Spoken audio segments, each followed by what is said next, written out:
നമസ്കാരം പ്രിയപ്പെട്ട പ്രേക്ഷകരെ, ദിനപത്രങ്ങളിലെ പ്രധാന വാർത്തകളിലേക്ക് ഏവർക്കും സ്വാഗതം. ഇന്ന് ഏപ്രിൽ 25 വെള്ളി. പഹൽഗാം ഭീകരർക്കെതിരെ ആഞ്ഞടിച്ച് പ്രധാനമന്ത്രി നരേന്ദ്രമോദി. പഹൽഗാമിൽ ആക്രമണം നടത്തിയ ഭീകരരെയും ആസൂത്രിതരെയും കണ്ടെത്തി അവർക്ക് സങ്കല്പിക്കാനാകുന്നതിനും അപ്പുറമുള്ള ശിക്ഷ നൽകുമെന്ന് പ്രധാനമന്ത്രി നരേന്ദ്രമോദി പ്രഖ്യാപിച്ചു. ഭീകരതയ്ക്ക് ഇന്ത്യയുടെ ആത്മാവിനെ തകർക്കാനാകില്ലെന്നും പഹൽഗാം ആക്രമണത്തിന് ശേഷം ആദ്യമായി പൊതുവേദിയിലെത്തി പ്രധാനമന്ത്രി പറഞ്ഞു. ഭൂമിയുടെ ഏതറ്റം വരെയും പിന്തുടരും, സങ്കല്പിക്കാൻ കഴിയുന്നതിനും അപ്പുറമുള്ള ശിക്ഷ നൽകുമെന്നും അദ്ദേഹം പറഞ്ഞു.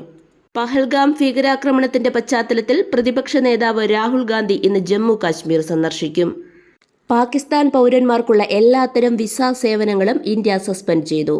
പഹൽഗാം ഭീകരാക്രമണത്തിന്റെ പശ്ചാത്തലത്തിലാണ് തീരുമാനം. വിദ്യാർത്ഥി വിസയിലും മെഡിക്കൽ വിസയിലും എത്തിയവർ ഉൾപ്പെടെ മടങ്ങണം. പാകിസ്ഥാനിലേക്കുള്ള യാത്ര ഒഴിവാക്കാൻ ഇന്ത്യക്കാരോടും ആവശ്യപ്പെട്ടിട്ടുണ്ട്. ഇന്ത്യൻ വിമാനങ്ങൾ തങ്ങളുടെ വ്യോമമേഖലയിൽ പ്രവേശിക്കുന്നത് പാകിസ്ഥാൻ തടഞ്ഞു. സിന്ധു നദീജലം തടഞ്ഞാൽ യുദ്ധമായി കണക്കാക്കുമെന്നാണ് ഇന്ത്യ നദീജല കരാർ മരവിപ്പിച്ച നടപടിയോടുള്ള പ്രതികരണമായി പാക് പ്രധാനമന്ത്രി ഷഹബാസ് ഷരീഫിന്റെ ഓഫീസ് പറഞ്ഞത്.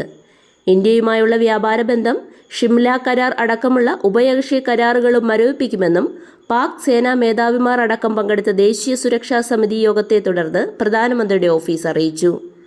പഞ്ചാബിലെ ഫിറോസ്പൂരിൽ അതിർത്തി കടന്നെന്നാരോപിച്ച് BSF ജവാനെ പാക് സൈന്യം കസ്റ്റഡിയിലെടുത്തു. 182 ബറ്റാലിയനിലെ കോൺസ്റ്റബിൾ PK സിംഗ് ആണ് പാകിസ്ഥാന്റെ പിടിയിലായത്. കർഷകർക്കൊപ്പം നിയന്ത്രണ രേഖയ്ക്ക് സമീപത്തുകൂടി സഞ്ചരിക്കുമ്പോഴായിരുന്നു സിംഗ് വിശ്രമിക്കാനായി തണൽ തേടി പോയപ്പോഴാണ് പിടിയിലായത്. ഇന്ത്യ പാകിസ്ഥാൻ വ്യാപാര ബന്ധം നിലച്ചു. വാഗ അട്ടാരി അതിർത്തിപ്പാത ഇരു രാജ്യങ്ങളും അടച്ചതിനു പിന്നാലെ ഇന്ത്യയുമായുള്ള ഉഭയകക്ഷി വ്യാപാര ഇടപാടുകൾ പൂർണ്ണമായും നിർത്തിവെക്കുകയാണെന്ന് പാകിസ്ഥാൻ ഇന്നലെ വ്യക്തമാക്കി. 2019 പുൽവാമ ഭീകരാക്രമണത്തിന് ശേഷം ഏറെക്കുറെ നിലച്ച ഇന്ത്യ പാകിസ്ഥാൻ വ്യാപാര ബന്ധം 2021 ശേഷമാണ് ഭാഗികമായെങ്കിലും മെച്ചപ്പെട്ടു തുടങ്ങിയത്. ഇന്ത്യ പാകിസ്ഥാൻ വ്യാപാര ബന്ധത്തിൽ നിർണായകമായ വഴിത്തിരിവുണ്ടായത് 2019 2023-24 9,863 കോടി രൂപയുടെ കയറ്റുമതി നടന്നു. അതേസമയം പാകിസ്ഥാനിൽ നിന്ന് ഇറക്കുമതി കാര്യമായി നടന്നില്ല. കഴിഞ്ഞ സാമ്പത്തിക വർഷം 3.56 കോടിയുടെ ഇറക്കുമതിയാണ് നടന്നത്. അമ്പലമുക്കിലെ അലങ്കാരച്ചെടി വിൽപ്പനശാലയിലെ ജീവനക്കാരി നെടുമങ്ങാട് കരിപ്പൂർ സ്വദേശി വിനീതയെ കൊലപ്പെടുത്തി 4 പവൻ മാല കവർന്ന കേസിലെ പ്രതി കന്യാകുമാരി തോവാളയിലെ രാജേന്ദ്രന് വധശിക്ഷ. ഇതിനു പുറമെ കവർച്ചയ്ക്ക് ജീവപര്യന്തം കഠിന തടവും 4 ലക്ഷം രൂപ പിഴയും അഡീഷണൽ ജില്ലാ സ്പെഷ്യൽ ജഡ്ജി പ്രസൂൺ മോഹൻ ശിക്ഷ വിധിച്ചു. കയ്യേറ്റം, തെളിവ് നശിപ്പിക്കൽ എന്നിവയ്ക്ക് 7 വർഷവും 3 മാസവും തടവും 4,10,500 രൂപ പിഴയും കോടതി വിധിച്ചു. പിഴത്തുകയിൽ നിന്ന് 4 ലക്ഷം രൂപ വിനീതയുടെ 2 കുട്ടികൾക്കും നൽകണം. ഇതിനു പുറമെ കുട്ടികൾക്കും വിനീതയുടെ മാതാപിതാക്കൾക്കും ലീഗൽ സർവീസ് അതോറിറ്റി നഷ്ടപരിഹാരം നൽകണമെന്നും കോടതി ഉത്തരവിലുണ്ട്. അടുത്ത മാസത്തെ ക്ഷേമ പെൻഷനൊപ്പം 1 മാസത്തെ കുടിശ്ശിക കൂടി അനുവദിക്കാൻ സർക്കാർ തീരുമാനിച്ചു. 3,200 രൂപ വീതം അടുത്ത മാസം 25-ന് വിതരണം തുടങ്ങാനാണ് സാധ്യത. സംസ്ഥാനത്ത് ഈ വർഷം അമീബിക് മസ്തിഷ്ക ജ്വരം ബാധിച്ചു മരിച്ചത് 4 പേർ. ഇതിൽ 3 മരണവും കോഴിക്കോട് ജില്ലയിലാണ്. തിരുവനന്തപുരത്ത് ഒരാളും. ഇതുവരെ 13 പേർക്ക് രോഗം ബാധിച്ചു. രോഗബാധിതരിൽ 7 പേരും മലപ്പുറം ജില്ലയിലാണെന്ന് ആരോഗ്യവകുപ്പിന്റെ റിപ്പോർട്ടിൽ പറയുന്നു.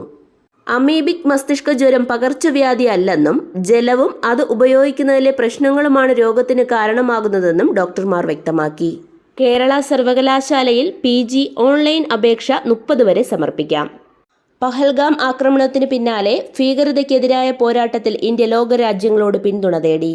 വിവിധ രാജ്യങ്ങളുടെ ഇന്ത്യയിലെ പ്രതിനിധികളെ വിദേശകാര്യ മന്ത്രാലയത്തിൽ ക്ഷണിച്ചു വരുത്തി വിശദീകരണം നൽകി. പഹൽഗാം ഭീകരാക്രമണത്തിൽ പ്രതിഷേധിച്ച് chamber of trade and industries ഡൽഹിയിൽ ഇന്ന് ബന്ദിന് ആഹ്വാനം ചെയ്തു. നഗരത്തിലെ 100ഓളം മാർക്കറ്റുകൾ അടഞ്ഞുകിടക്കുമെന്ന് CTI അധ്യക്ഷൻ ബ്രിജേഷ് ഗോയൽ പറഞ്ഞു. ഫ്രാൻസിസ് പാപ്പയുടെ പൊതുദർശനം പകൽ വെയിലേറ്റ് സെന്റ് പീറ്റേഴ്സ് ചത്തുരത്തിൽ 4-5 മണിക്കൂറുകൾ. തിരക്കുമൂലം ബസിലിക്ക അടയ്ക്കാനായില്ല. വെളുക്കും വരെ പൊതുദർശനം. 3 ദിവസം കൊണ്ട് ലക്ഷക്കണക്കിന് ആളുകൾ എത്തുമെന്നാണ് കണക്ക്. ഫ്രാൻസിസ് മാർപ്പാപ്പയുടെ സംസ്കാര ചടങ്ങുകളിൽ രാഷ്ട്രപതി ദ്രൗപദി മുർമു പങ്കെടുക്കും.